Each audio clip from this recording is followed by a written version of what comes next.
Hi guys! Today I'm going to be talking to you guys about culture. So we all know culture is defined ambiguously. That means that there's not a solid definition for the word culture. And what I mean by that is there's so many different cultures an individual can partake in, and that's really cool. And it can be an ethnic background, it can be a hobby, it can be where you are in the family, so a sister, a brother, a daughter, a son, a grandson, being a mom, being a dad, or being a single mom, being a single dad, like that's a culture. And so today, the culture that I'm going to be talking to you guys about is art. Art is one of my hobbies. I like to draw and do photography.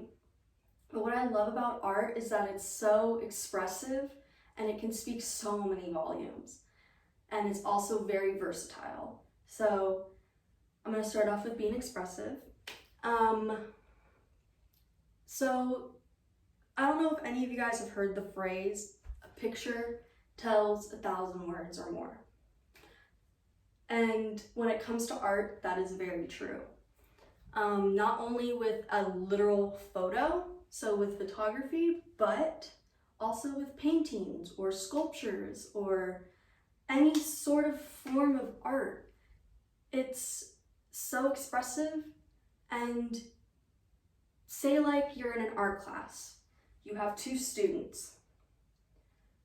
You're given an assignment to express movement. You can have one student does a painting, one student does a sculpture. Different forms of art, right? But they have the same meaning, I guess. The sculpture could be of, just clay going like this, that's movement. Or the painting can be a painting of someone running, that's another form of movement.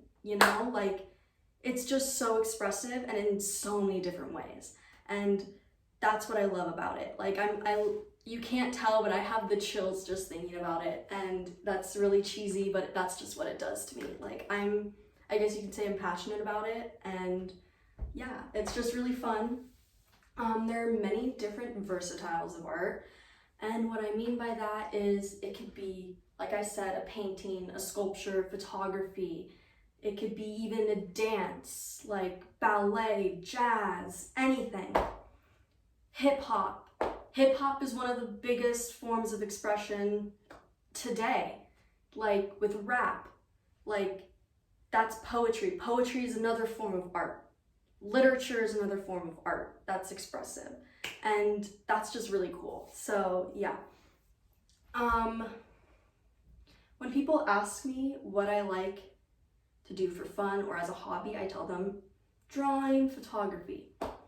As soon as they hear drawing, and I know there's so many of you out there that say this too, that you guys can't draw.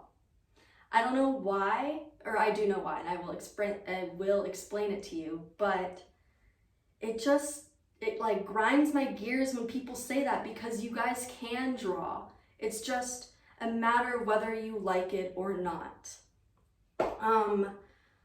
When I was young, I was told that we are our worst critic. I didn't realize that until I got older, and I've also noticed it taking so many art classes in college, that we are our worst critic. Whatever we draw, even me, I do it too. Whatever we draw, someone will be like, oh my gosh, that's so beautiful. But you're gonna be like, are you kidding? I've definitely done better, But anyone can draw.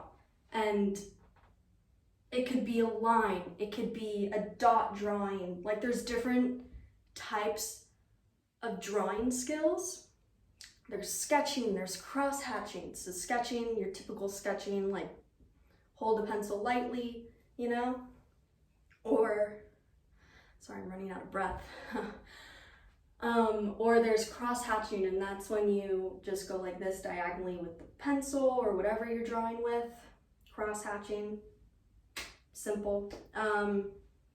There's also doodling, there's manga, there's different techniques. You can draw with different things. You can draw with a pencil, that's graphite. It used to be lead, but not anymore. You can draw with charcoal. That's one of my favorite forms of drawing. Or one of my favorite techniques of drawing. And what you do with charcoal is another thing. Blurring, smudging. You're drawing with charcoal and then you smudge to make it smoother, you know? And yeah, that's the culture that I partake in. I hope you guys learned a little bit about it and will start drawing because anyone can draw. So yeah, thank you for listening.